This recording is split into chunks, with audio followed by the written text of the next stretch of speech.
नमस्कार दोस्तों, स्वागत करता हूं आप सभी मित्रों का एक बार फिर से हमारे इस चाणक्य नीति के एक और ज्ञानवर्धक और नॉलेजेबल वीडियोस में। दोस्तों, आज के इस वीडियो में हम आपको चाणक्य नीति के अनुसार बताएंगे कि किन कामों में यदि आप बेशर्म बन जाएंगे तो आप बहुत आसानी से सफलता प्राप्त कर लेंगे और आप अपने जीवन को खुशियों से भर पाएंगे। मित्रों, आचार्य चाणक्य ने जीवन से संबंधित हर पहलू तथा नीतियों का बहुत ही बेहतर तरीके से उल्लेख किया है। चाणक्य की नीतियां प्राचीन समय में जितनी कारगर थीं उतनी ही आज भी हैं, जिन पर अमल करके व्यक्ति खुशहाल जीवन यापन कर सकता है। यह एक सामान्य सी बात है कि हर व्यक्ति के जीवन में सफलता असफलता का दौर चलता रहता है, लेकिन अगर आप आचार्य चाणक्य द्वारा बताए गए मंत्र तथा नीतियों का पालन करने या स्वयं में इन गुणों को पैदा करने से व्यक्ति अपनी असफलता को सफलता में बदल सकता है। आचार्य चाणक्य ने अपनी बेहद ही लोकप्रिय पुस्तक चाणक्य नीति में बहुत सी ऐसी बातें बताई हैं जिनका अगर सही से नियम पूर्वक पालन किया जाए तो कोई भी व्यक्ति अपने जीवन में कभी भी असफलता का मुंह नहीं देखेगा।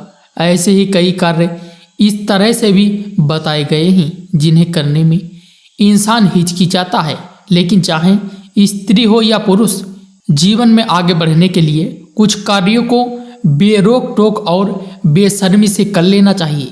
आज हम आपको कुछ ऐसे ही नीतियों के बारे में बताने जा रहे हैं जिसे व्यक्ति को बेशर्म होकर कर लेना चाहिए, क्योंकि अगर उसने ऐसा नहीं किया तो संभव है कि इसका भुगतान उसे जीवन भर करते रहना होगा। तो चलिए जानते हैं कौन से हैं वो चाणक्य नीतियाँ। मित्रों, नंबर 1 है उधार मांगते समय। मित्रों, आपको बताना चाहेंगे कि उधार किसी भी व्यक्ति के जीवन में एक बहुत बड़े ग्रहण की तरह होता है, क्योंकि एक बार उधार लेने के बाद यदि आप उसे चुकाने में सक्षम नहीं होते हैं तो यह आपके लिए बड़ी समस्या बन जाता है। लेकिन जैसा कि चाणक्य नीति में बताया गया है, यदि आपको धन की बेहद आवश्यकता हो तो ऐसी स्थिति में आप किसी से उधार मांगने में बिल्कुल भी शर्म ना करें। मगर यहाँ पर इसके साथ आचार्य चाणक्य ने यह भी बताया है कि जिस तरह से आप अपनी ज़रूरत के वक्त उधार मांगते हैं, उसी तरह आपका बुरा वक्त खत्म होते ही समय से पैसा लौटा भी देना चाहिए। बता दें कि जीवन में बहुत सी परेशानियाँ आती रहती हैं और आमतौर पर ज़्यादातर समस्याओं का हल धन ही होता है। इसीलिए यह भी बताया गया है कि यदि आप व्यापार आदि करते हैं तो आपको कभी भी धन मांगने में शर्म नहीं करनी चाहिए, अन्यथा आप आने वाले जीवन में कभी भी तरक्की नहीं कर पाएंगे।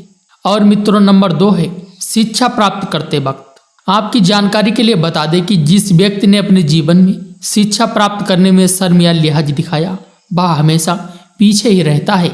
आचार्य चाणक्य के अनुसार ज्ञान प्राप्त करने में कभी भी किसी से शर्म नहीं करना चाहिए। कई बार ऐसा भी देखा जाता है कि छात्र या छात्रा झिझक या शर्म की वजह से कोई भी बात ना समझ में आते हुए भी नहीं पूछते, क्योंकि उन्हें लगता है कि ऐसा करने से उनकी बेइज्जती हो जाएगी।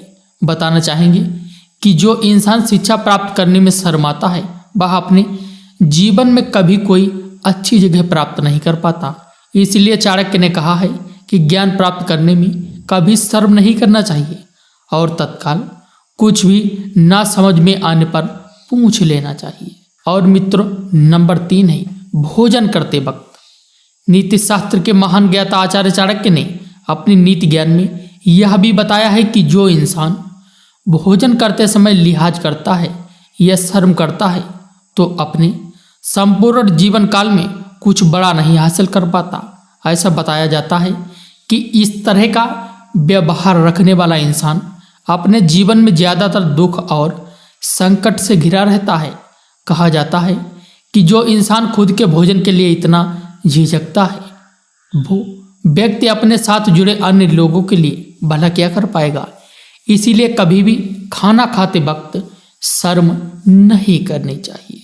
और मित्रों, नंबर 4 है यदि आप अपने जीवन में सफलता प्राप्त करना चाहते हैं, बहुत सारा धन इकट्ठा करना चाहते हैं, तो आपको रोजाना सुबह उठते ही अपनी माँ के चरणों को अवश्य छूना चाहिए और उनको दबाना चाहिए। यदि आप ऐसा करते हैं तो आपसे देवी लक्ष्मी बहुत ज़्यादा प्रसन्न होती हैं और वो आपकी सोई हुई किस्मत चमका देती हैं।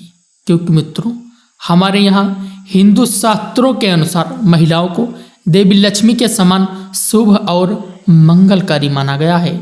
और यदि आप उसके ऊपर अपनी माँ के चरणों को दबाएंगे तो आपसे देवी लक्ष्मी बहुत ज़्यादा प्रसन्न हो जाएंगी। क्योंकि दोस्तों, जिन बच्चों की माताएं अपने बच्चों को दुआएं देती हैं, ऐसे बच्चे बहुत जल्दी सफलता प्राप्त कर लेते हैं। मित्रों, यदि आप भी अपने जीवन में अमीर बनना चाहते हैं तो अभी कमेंट बॉक्स में जय माँ लक्ष्मी लिखना बिल्कुल भी मत भूलना।